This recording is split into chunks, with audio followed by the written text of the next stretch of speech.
Tukutia mabolongo na se, tukusenga milefu zomi, semana yango tukufungula libondeli. Na kombo ya tata pe ya mwana pe ya molimo santo. Bambangi ya se, bambangi ya likolo, bolimbisa biso. Na kombo ya tata pe ya mwana pe ya molimo santo. Bambangi ya se, bambangi ya likolo, bolimbisa biso. Na kombo ya tata pe ya mwana pe ya molimo santo. Bambangi ya se, bambangi ya likolo, bolimbisa biso. Na kombo ya tata pe ya mwana pe ya molimo santo. Bambangi ya se, bambangi ya likolo, bolimbisa biso. Na kombo ya tata pe ya mwana pe ya molimo santo. Bambangi ya se, bambangi ya likolo, bolimbisa biso.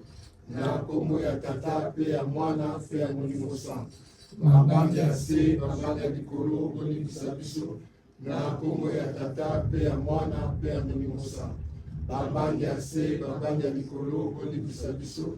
Na kombo ya tata pe ya mwana pe ya molimo santo. Bambangi ya se, bambangi ya likolo, bolimbisa biso. Na kombo ya tata pe ya mwana pe ya molimo santo. Bambangi ya se, bambangi ya likolo, bolimbisa biso. Na kombo ya tata pe ya mwana pe ya molimo santo. Bambangi ya se, bambangi ya likolo, bolimbisa biso. Na kombo ya tata pe ya mwana pe ya molimo santo. Tata simo kwange tuizidi musenzeka masumu mamiwa imana ya volele vanza vandosiasi mogo melodi zambido kwange kizidi musenzeka masumu mamiwa maosoma ya volele vandosiasi mogo melodi. Tusengi na kombo ya tata pe ya mwana pe ya molimo santo. Zambela biso kolo Yesu Masia tata molimo santo. Papa topesi yo merci. Topesi yo merci bolingo na yo monisi biso mokolo na lelo. Papa tokoloba nini bikuke na yo efungwamaki uta 5h ya tongo. Bana na yo bazopota mbango mpona ntina okende kokumisa yo. Tala biso na mbanza ya mpa. Totali bolembu te, totali ba trajet te papa. Bana no babimaki tongo, tamboli na bango pe omemi bango nesika oyo. Ebele pe bazana nzela papa. Wane ko bele mabana na bato. Pona ntina ete, toeba kokumisa yo. Tika eto limbisa mabunga ya nkangu mobimba. Wana toko bele la yo, malomba na biso pa lo yembo na biso ko mata epai na yo papa. Eningisa kiti na bokonzi na yo. Totiki mote ya mokona lelo na maboko na yo. Nguya na yo papa elata e. Monoko ezali ya ye kasi maloba. Ezala oe ko wuta epai na yo. Poete e bako kita kati na biso. E buka mabanga nyonso elona mina mitema na biso. Totiki e bandeli pe suka na maboko na yo. Bobele nguya o etambu isaki batata na biso. Lelo lobi pe libela na libela. Na kombo ya tata pe ya mwana musungi molimo santo. Amen. Amen. Amen. Amen. Amen. Amen. Matun.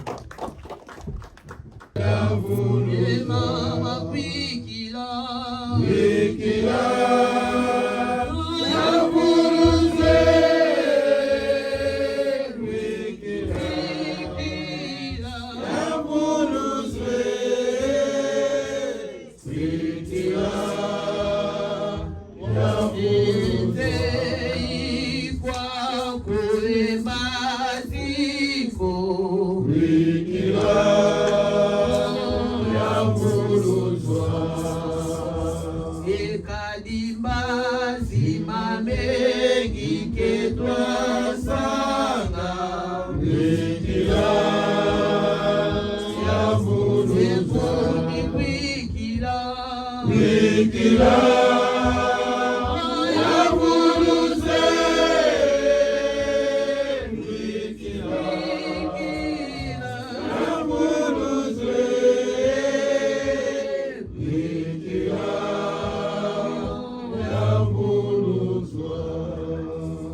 Amen. Amen. Nous allons prendre nos Bibles et l'ouvrir dans le livre de Jean. Jean chapitre 5, versets 1 à 14. Nous allons lire en français puis en lingala. Jean chapitre 5, versets 1 à 14. Jean chapitre 5, versets 1 à 14. Si nous sommes prêts, je lis au nom du Père, du Fils et du Saint-Esprit. Après cela, il y eut une fête juive et Jésus monta à Jérusalem. Or, à Jérusalem, près de la porte des brebis, il y a une piscine qui s'appelle en hébreu Bethesda et qui a 5 portiques. Sous ces portiques, un grand nombre de malades étaient couchés, des aveugles, des boiteux, des paralysés. Ils attendaient le mouvement de l'eau, car elle soit sa maladie. Là se trouvait un homme infirme depuis 38 ans. Jésus le vit couché, et sachant qu'il était malade depuis longtemps, il lui dit, « Veux-tu être guéri ?» L'infirme lui répondit, « Seigneur, je n'ai personne pour me plonger dans la piscine quand l'eau est agitée. Et pendant que j'y vais, un autre descend avant moi. » « Lève-toi, lui dit Jésus, prends ton brancard et marche. » Aussitôt cet homme fut guéri. Il prit son brancard et se mit à marcher. C'était un jour de sabbat. Les Juifs dirent donc à celui qui avait été guéri, « C'est le sabbat, il ne t'est pas permis de porter ton brancard. » Il leur répondit, « Celui qui m'a guéri m'a dit, prends ton brancard et marche. » Ils lui demandèrent, « Qui est l'homme qui t'a dit, prends ton brancard et marche ?» Mais celui qui avait été guéri ne savait pas qui c'était, car Jésus avait disparu dans la foule qui était à cet endroit. Quelque temps plus tard, Jésus le retrouva dans le temple et lui dit, « Te voilà guéri, ne pêche plus de peur qu'il ne t'arrive quelque chose de pire. » Amen. Amen. Matangi mukanda ya tata, mukanda ya Yohane, chapitre 5, nanzela liboso kino ela 14. Yesu abikisi ebosono na etima na Bethesda. Sima na makambo oyo, elambo na Bayuda ezalaki mpe Yesu abuti na Yerusaleme. Kati na Yerusaleme, pembeni na lijiba na bampate, esika ezalaki ebyangami na monoko na liebele ete Betesata. Ezali na mingombo mitano.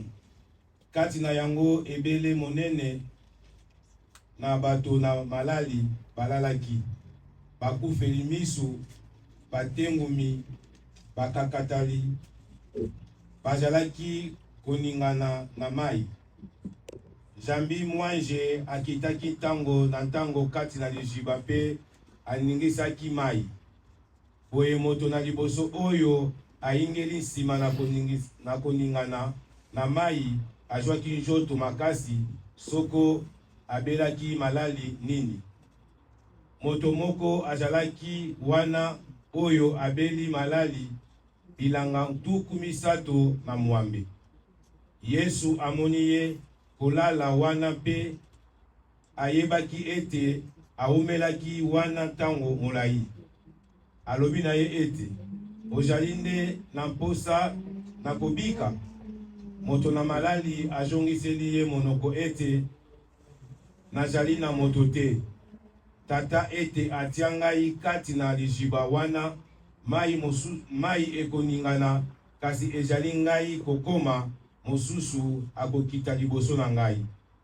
Yesu alobi na ye ete, telema, kamata litoko na yo mpe tambola.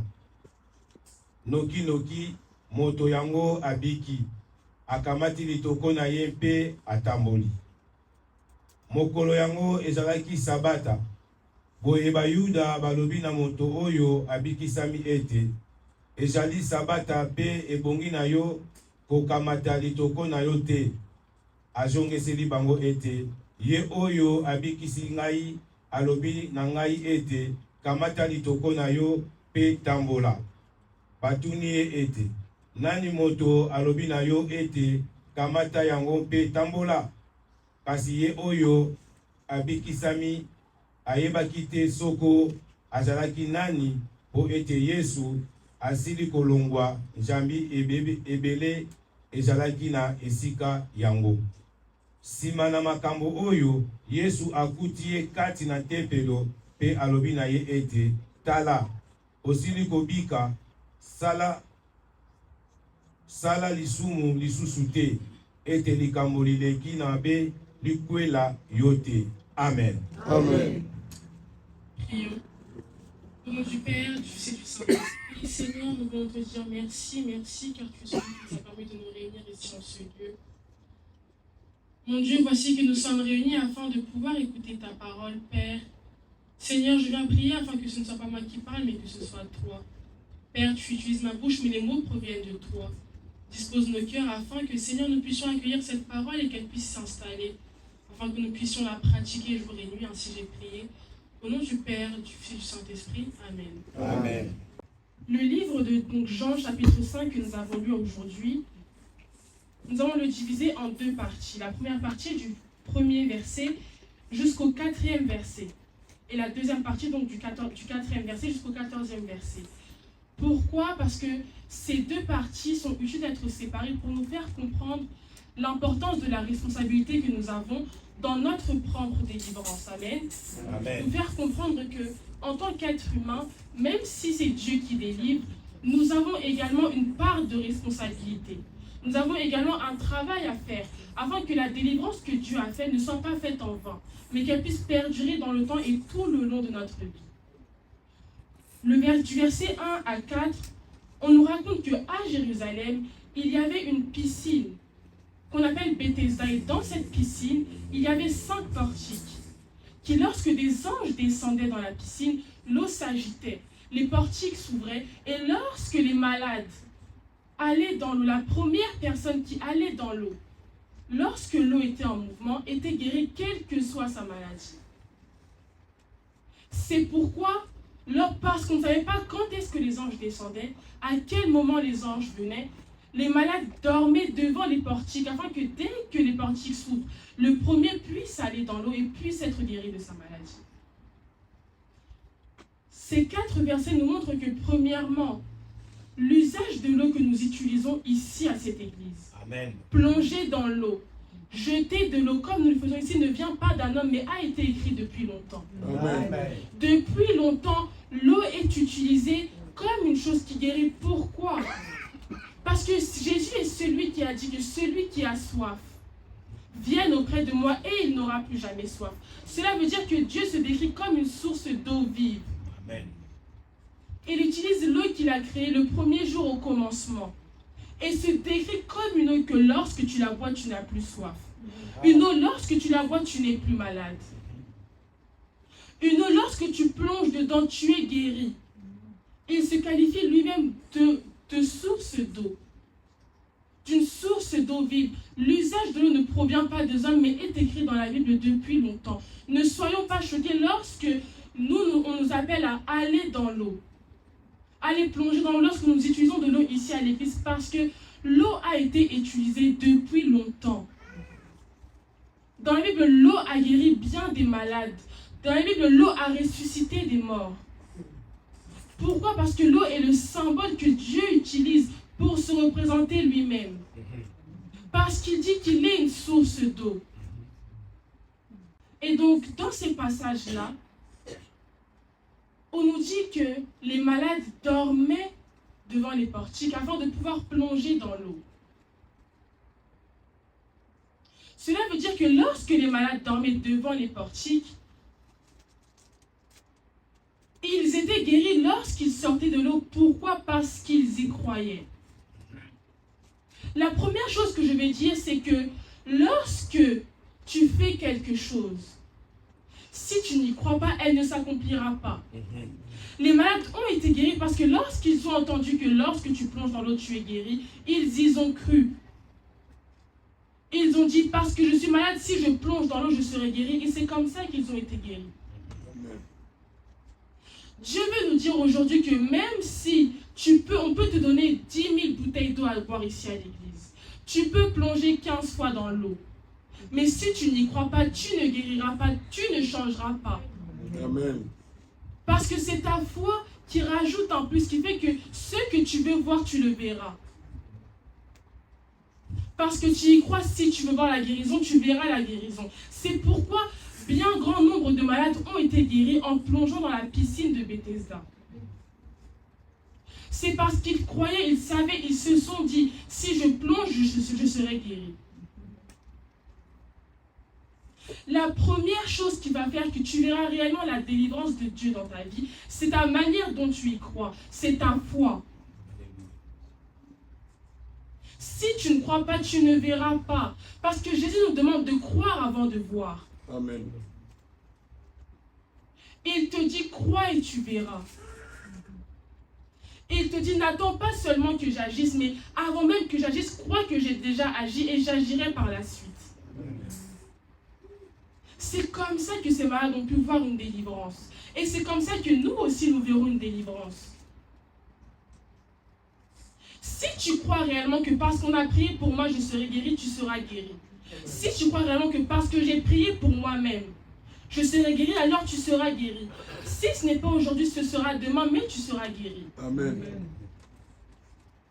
Dieu te demande d'abord de croire. Dieu te demande d'abord de croire avant de voir. C'est pourquoi bien grand nombre de malades ont été guéris au sein de cette piscine. Parce qu'ils ont cru. Parce qu'ils ont cru à la rumeur qui disait que lorsque tu plonges, parce que des anges descendent dans cette eau, tu seras guéri.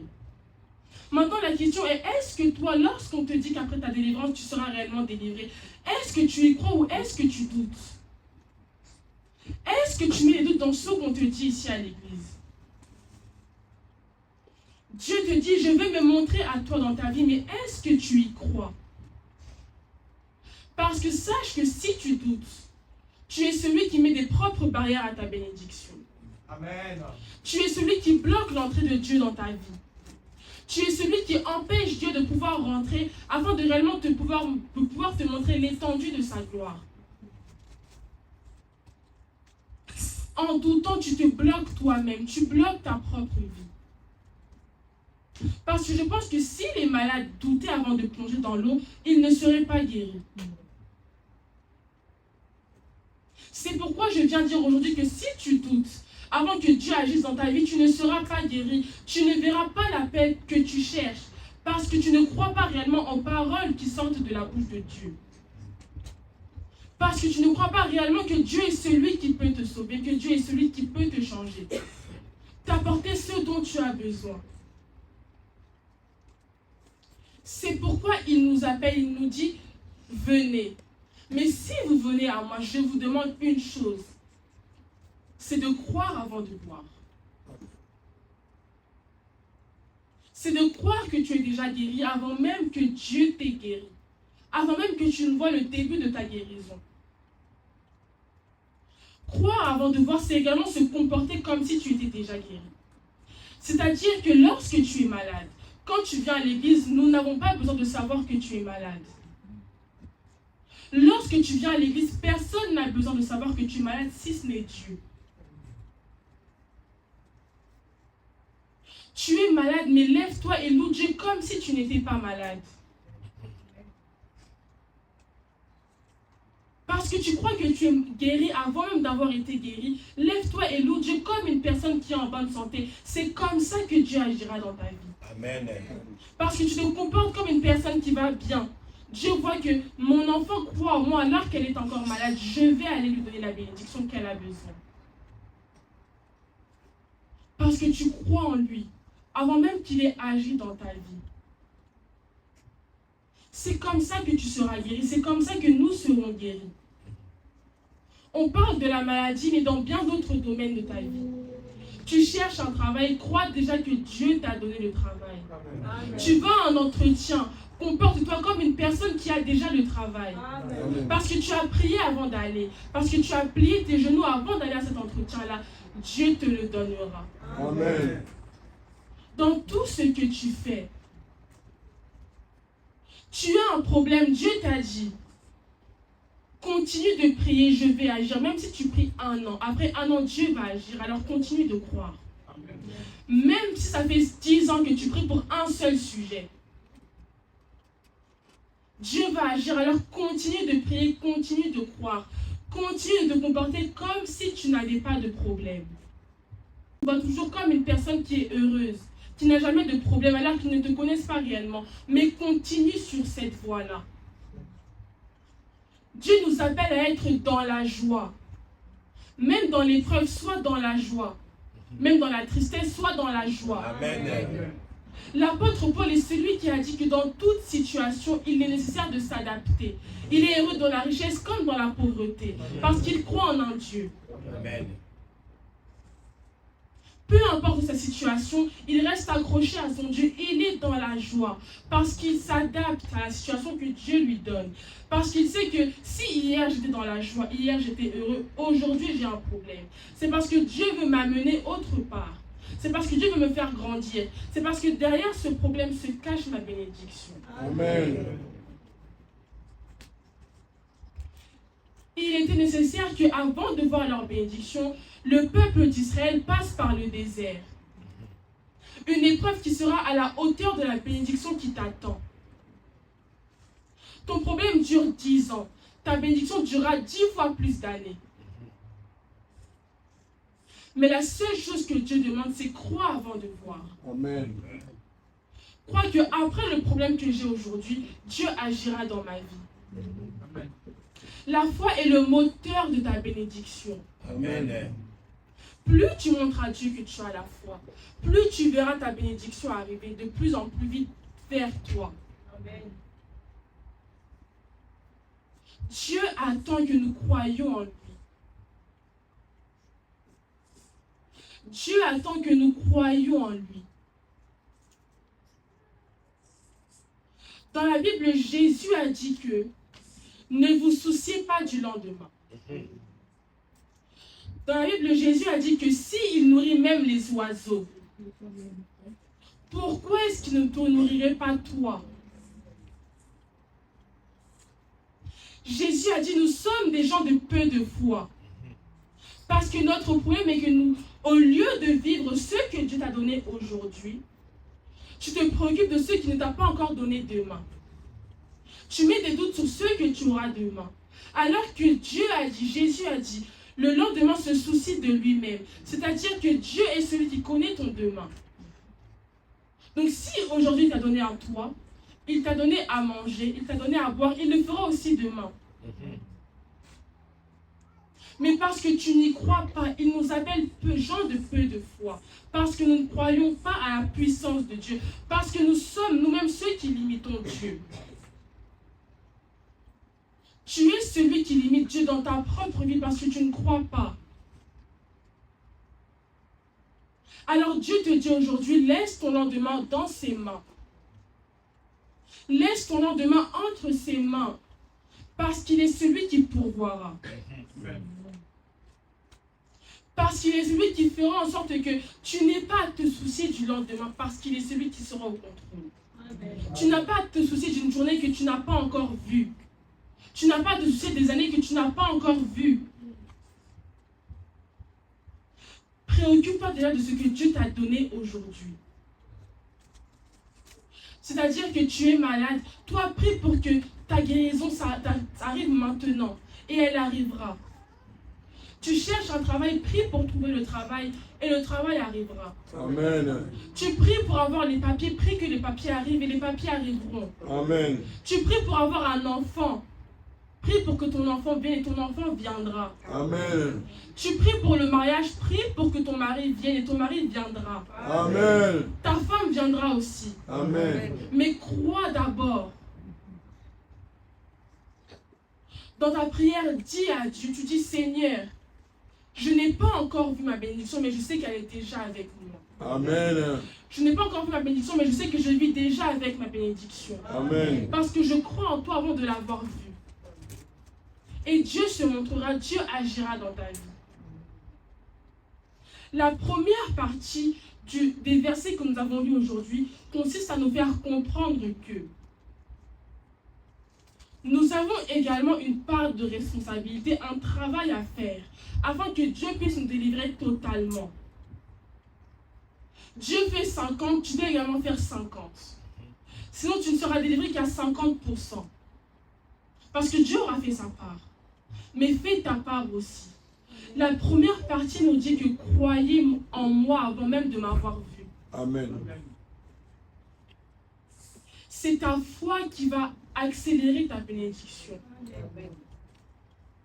Tu te plains que tu ne vois pas ce que Dieu t'a promis depuis des années, mais est-ce que tu y crois vraiment? Est-ce que tu y crois vraiment? Ou alors, est-ce que tu tends l'oreille vers ce que les gens disent? Est-ce que tu tends l'oreille vers ceux qui se moquent de toi aujourd'hui?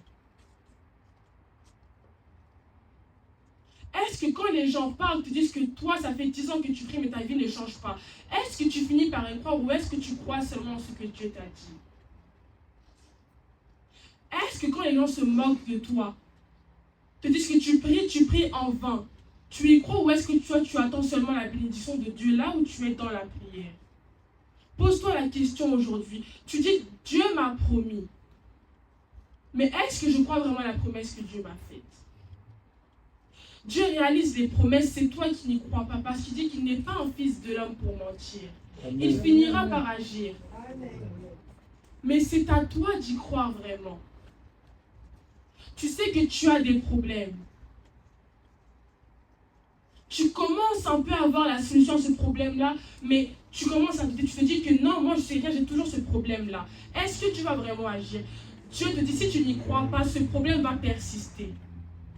Si tu ne crois pas que Dieu peut te délivrer à 100%, ce problème va persister. Parce que tu n'as pas la foi. Parce que tu ne crois pas réellement à ce que Dieu te dit.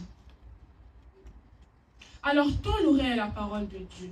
Aujourd'hui, Dieu est venu te dire premièrement que si tu crois en lui, il fera. Si tu crois avant de voir sa bénédiction, il fera dans ta vie. Mais il t'appelle d'abord à croire. Maintenant, la question qu'on peut se poser, c'est, toujours dans le même chapitre, on nous dit que les malades allaient dans l'eau et étaient guéris. Mais la suite du chapitre dit, à partir du verset 4, qu'il y avait un homme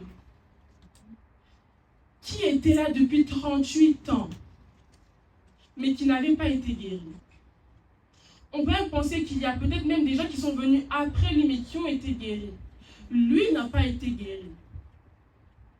Lorsqu'on lui demande pourquoi est-ce qu'il n'a pas été guéri, il répond que parce que à chaque fois, il y a quelqu'un pour me devancer.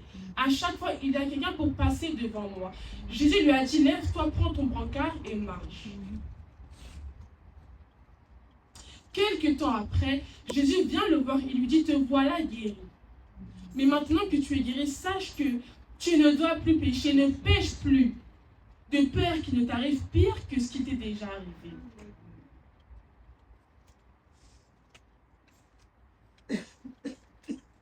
Comme j'ai dit, la question qu'on peut se poser, c'est pourquoi est-ce que les autres ont été guéris, mais pas lui? Pourtant, ils sont tous malades. Ils ont tous des difficultés. Mais pourquoi est-ce que les autres ont réussi à aller jusqu'à l'eau et lui, depuis 38 ans, jour et nuit, il se fait toujours devancer? Pourquoi? On comprend que même s'ils étaient tous malades, il y en a qui faisaient, je peux dire, des sacrifices. Pourquoi? Parce qu'ils étaient tous malades, c'est-à-dire qu'ils souffraient tous. Mais certains ont accepté de souffrir avant de pouvoir voir la maladie. Amen. C'est-à-dire qu'ils ont su sacrifier leur chair afin de voir la guérison. Ils ont accepté de sacrifier leur chair, je répète, ils ont accepté de sacrifier leur chair pour voir la guérison. Pourtant, ils souffraient tous. Mais ils ont accepté de sacrifier leur chair pour voir la guérison. C'est-à-dire qu'ils ont accepté de souffrir un temps pour voir leur guérison.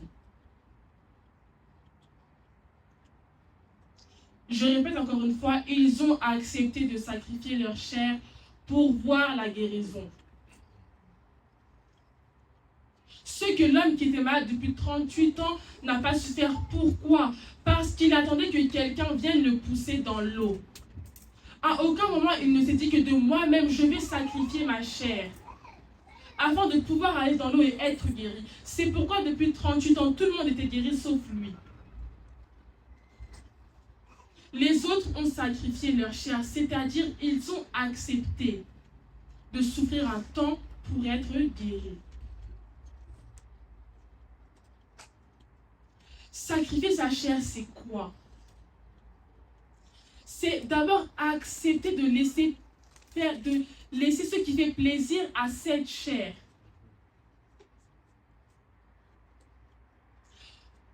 Vous savez, la parole nous dit que le royaume des cieux appartient aux violents. Amen. Lorsqu'on dit qu'il appartient aux violents, ce n'est pas seulement aux violents dans le monde extérieur. C'est aussi à l'intérieur. Avant de vouloir faire violence dehors, tu dois te faire violence à toi-même, te battre contre toi-même. Pourquoi? Parce qu'au-dedans de tout à chacun de nous, il y a plusieurs esprits qui se battent.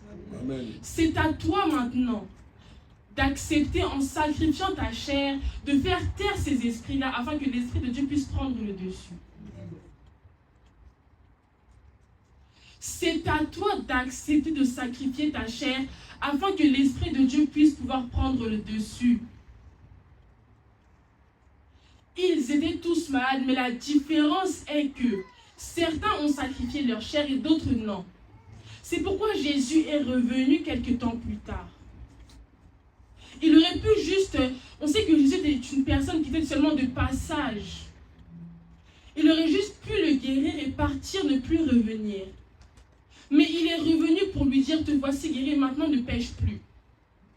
C'est-à-dire que Jésus avait vu que son problème était le péché. Jésus est revenu parce qu'il a vu qu'il était nécessaire de lui dire que maintenant ne pêche plus. Pourquoi? Parce que contrairement aux autres, cet homme malade depuis 38 ans n'avait pas sacrifié sa chair. Cet homme malade depuis 38 ans n'avait pas sacrifié sa chair. Sacrifier sa chair, c'est une chose qui est difficile, oui, parce que nous sommes des hommes dans un monde. Mais comme j'ai dit, sacrifier sa chair, c'est accepter de souffrir un temps pour voir la gloire de Dieu plus tard. Amen. Au début, c'est dur pour tout le monde.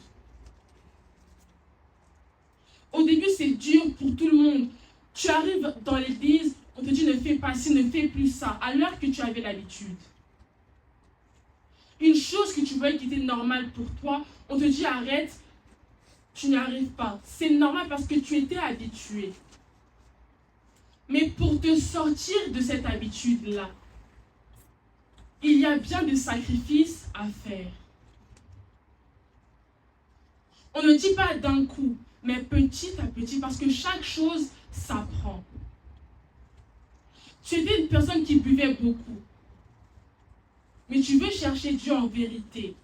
Tu arrives à l'église, on te dit que se saouler, ce n'est pas bon. Alors que tu es une personne qui aime ça. Au début, ça va être dur. Mais aujourd'hui, tu prends 5 verres.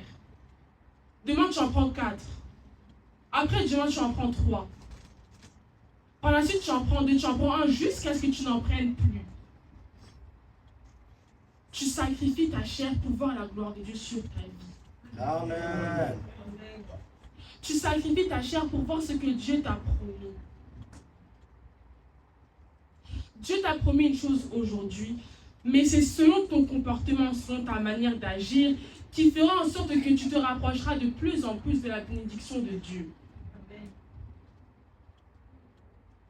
Sacrifie ta chair. Fais-toi violence. Le royaume des cieux appartient aux personnes qui se font violence en eux-mêmes. qui accepte de se battre contre ces esprits qui te poussent au péché. La Bible dit deux choses. Premièrement, la Bible dit que tu peux tout par celui qui te fortifie. Elle dit également que Dieu ne met jamais une tentation sur ton chemin s'il ne sait pas que tu peux l'affronter. Amen. Donc tu dois te dire que parce que je peux tout par celui qui me fortifie, je peux également passer au-dessus de cette tentation. Amen. C'est ce que Dieu est venu nous dire aujourd'hui. Ce sont ces deux éléments-là qui vont nous permettre de préserver la bénédiction que Dieu a pour nous. Amen. Croire avant de voir et sacrifier sa chair. Jésus est revenu voir ce malade qu'il avait guéri quelque temps après. Il est revenu lui parler.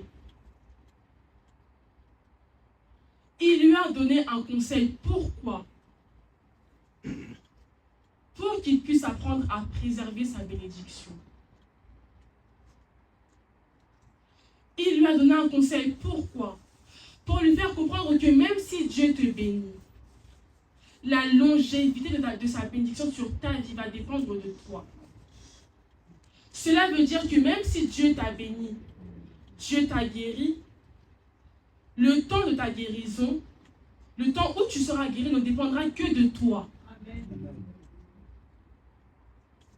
Dieu ne peut pas agir en vain. Par exemple, Dieu t'a dit que pour que tu sois guéri, pour que j'agisse dans ta vie, il faut que tu arrêtes de boire. Il faut que tu arrêtes d'être dans l'impudicité. Tu as arrêté un temps, Dieu t'a guéri. Parce qu'il t'a guéri, tu replonges encore dedans. En pensant que comme je suis guéri, il ne peut plus rien m'arriver. Mais Jésus a dit à cet homme, ne pêche plus de peur qui ne t'arrive, pire. Cela veut dire que si Dieu t'a lavé, mais que tu retombes encore dans le même péché, il t'arrivera pire. Et je pense que personne ne veut vivre pire que la souffrance qu'il vit aujourd'hui. Ou qu'il a vécu dans les temps qui sont passés. Dieu a dit ne pêche plus de peur qu'il ne t'arrive pire. C'est-à-dire que tu ne peux pas salir le travail de Dieu. Dieu a agi. Dieu a combattu pour toi. Il a mené des combats pour toi. Il a fermé des portes pour toi. Tu ne peux pas être celui qui va revenir afin d'ouvrir les portes. Dieu t'a lavé. Tu ne peux pas être celui qui retournera dans la boue. Amen. Dieu ne fait pas un travail pour rien. C'est pourquoi il est revenu voir ce jeune homme qui était infirme depuis 38 ans. Et c'est pourquoi il revient encore ici nous dire que Dieu n'agit pas en vain. Dieu n'agit pas en vain. Dieu n'est pas une marionnette avec laquelle tu peux jouer.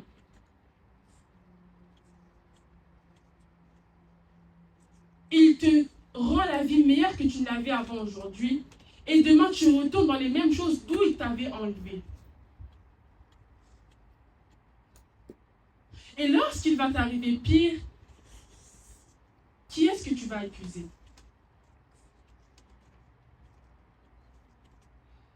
À cause de notre chair, nous pouvons être les propres sorciers de notre propre vie. Amen. Amen. Tu peux être le sorcier de ta propre vie. Pourquoi? Parce que tu as remis un pied là où Dieu te l'avait enlevé. Dieu a pris son temps. Dieu a pris son temps, il t'a lavé, il t'a purifié, il a coupé les liens. Il t'a enlevé une femme de nuit, il t'a enlevé un mari de nuit. Il a combattu pour toi, il a fermé des portes pour toi. Il a agi dans ta vie. Il a pris son temps. Il a fait que tu puisses être heureux aujourd'hui. Mais maintenant que tu es heureux aujourd'hui, tu oublies. Tu oublies toutes ces années où tu as prié, où tu as souffert. Et tu retournes encore dans ces mêmes endroits-là. Peut-être en te disant que si Dieu a agi une fois, il peut agir deux fois. Mais sachez que le péché qui est conscient, Dieu ne le pardonne pas facilement. Tu pêches en te disant que de toute façon Dieu va me pardonner, Dieu va te regarder, mais il n'agira pas. Et il ne te pardonnera pas. Pourquoi? Parce que tu fais ça consciemment. Tu prends Dieu comme pour ton ami. Tu prends Dieu comme ton ami en te disant que dans tous les cas, il va te pardonner, mais non. Ne retournons pas là où Dieu nous avait enlevés. Il t'a lavé aujourd'hui, ou peut-être qu'il est en train de te laver maintenant. Ne retourne pas là où il t'a enlevé. Sacrifie ta chair. Au début, ce sera dur, mais au fil du temps, ça deviendra un mode de vie. Au début, tu ne te voyais pas arrêter telle ou telle chose. Mais tu vas être étonné de voir que bizarrement, tu n'en as même plus envie. Bizarrement, tu n'y penses même plus. Souffrir un temps pour voir la gloire de Dieu. Amen. Souffrir un temps pour voir la gloire de Dieu. C'est ce qu'il est venu te dire aujourd'hui. C'est ce qu'il est venu nous dire à nous aujourd'hui. Souffrir un temps pour voir la gloire de Dieu. Sacrifie ta chair aujourd'hui pour être heureux demain. Amen. Amen. Souffre aujourd'hui, mais grâce à ta foi, tu verras la bénédiction de Dieu demain. Amen. Mais aie foi en Dieu. Crois en Dieu. Fais ce qu'il te demande de faire. Si Dieu te dit ne fais plus ci, ne va plus là-bas, c'est pour une raison. C'est parce que tu sais que même si tu demeures là-bas, plus tu demeureras là-bas, plus tu souffriras. Il est un Dieu qui cherche à t'ouvrir les yeux avant même que tu ne les aies ouverts. Il est un Dieu qui vient te voir, te prévenir aujourd'hui pour une chose qui arrivera dans 5 ans. De cette manière, il te laisse le temps de revenir petit à petit à lui. C'est pourquoi lorsque j'ai commencé, j'ai dit qu'on séparera ce qu'on a lu en 2 parties.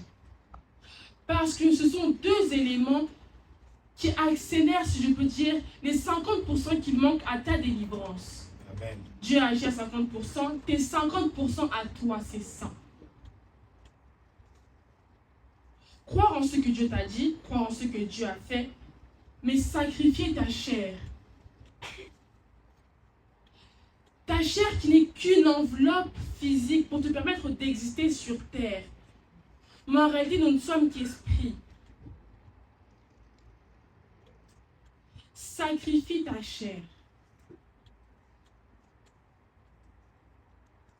Ce matin, nous avons lu le psaume 13, le psaume qui est un appel à l'intervention de Dieu. Ce psaume qui est une prière. Ce psaume qui est une prière pour inviter Dieu à agir dans ta vie. Ce psaume est une prière qui est remplie de foi. Pourquoi? Parce que dans les derniers versets, il est écrit que Seigneur, je crois en ta bonté.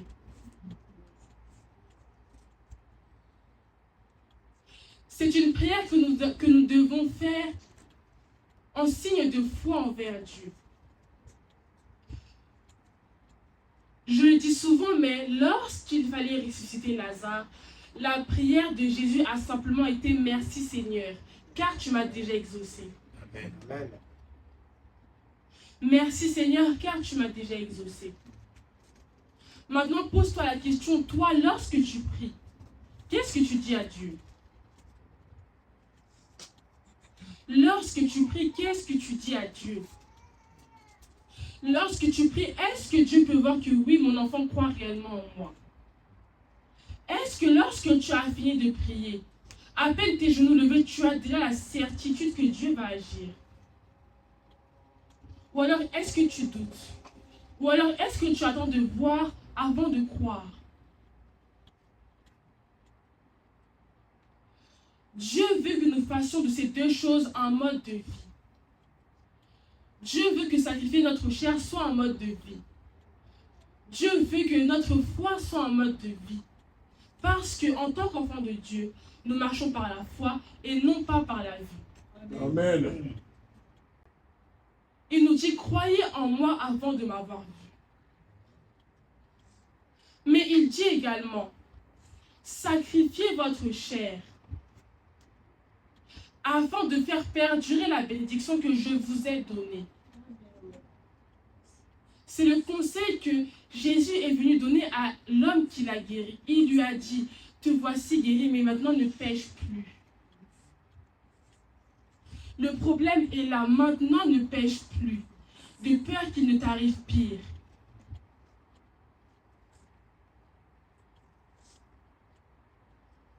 Dieu t'avait guéri, Dieu avait changé ta vie. Maintenant, tu vois que tu es dans une situation qui est pire qu'avant.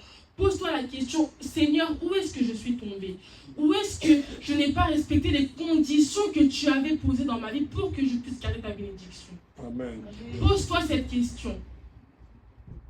Et tu comprendras qu'il y a un moment où tu es tombé. Un moment où tu n'as plus respecté les paroles de Dieu. Et c'est pourquoi il t'arrive ce qui est en train de t'arriver maintenant. Amen. C'est pourquoi tu vois qu'au lieu de s'arranger, ta vie est en train de petit à petit se détruire.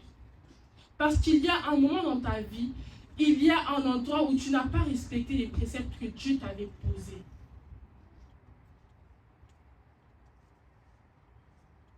Le précepte que Jésus a posé à cet homme, c'était « Maintenant ne pêche plus ».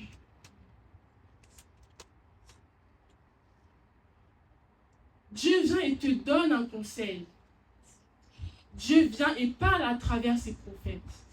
Dieu vient et parle à travers les pasteurs, parle à travers sa parole. Maintenant, c'est à toi de faire le choix de choisir, de garder ce qu'il t'a dit ou pas. C'est à toi de faire le choix. On te parle en prophétie, on te parle en enseignement. C'est à toi maintenant de garder, de savoir garder ce que Dieu a fait descendre pour te donner un conseil. Amen. Pour t'apprendre à garder la bénédiction qu'il t'a donnée longtemps.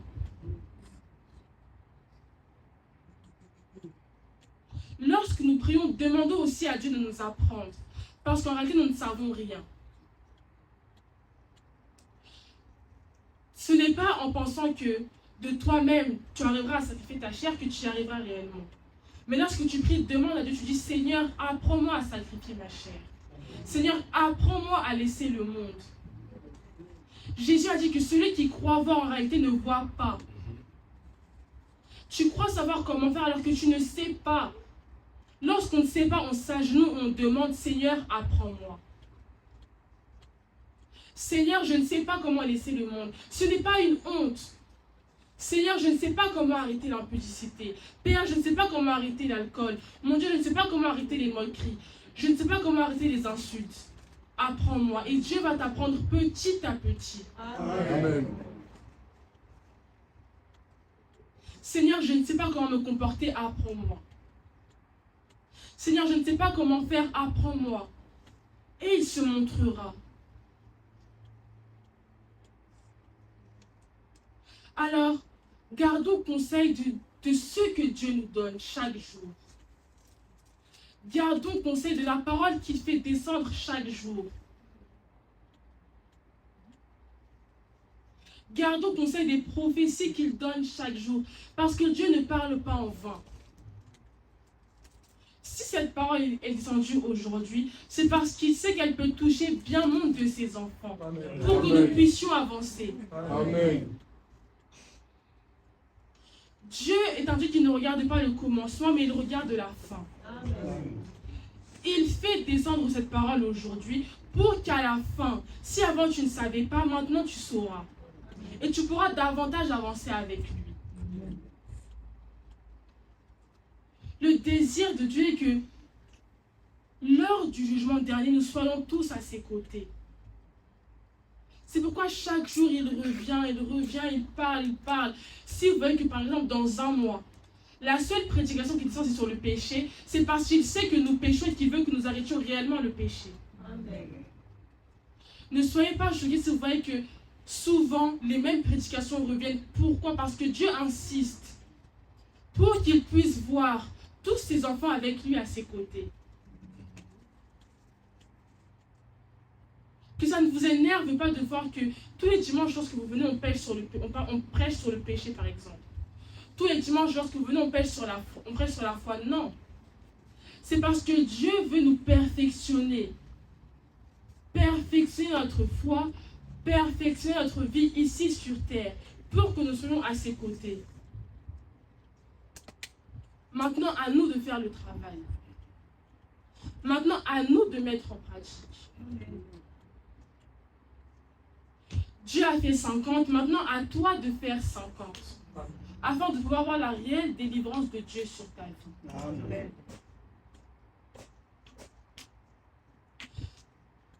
Que cette parole ne soit pas descendue en vain. Mais que tu retiennes ces deux choses. Aie foi en Dieu. Aie foi en Dieu. Crois en Dieu. Crois en sa promesse avant de l'avoir vue. Amen. Mais apprends également à sacrifier ta chair.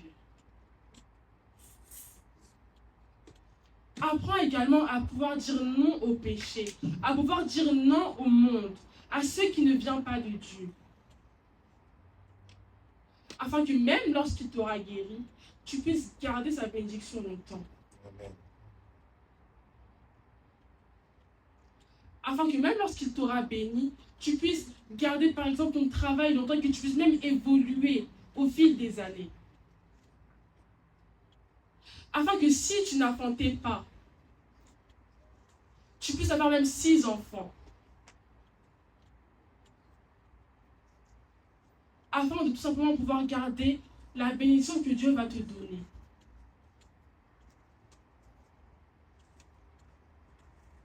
Alors, ayons foi en Dieu. Sacrifions notre chair pour Dieu. Amen. Afin que nous puissions voir sa gloire. Amen. Au nom du Père, du Fils et du Saint-Esprit. Amen. Amen.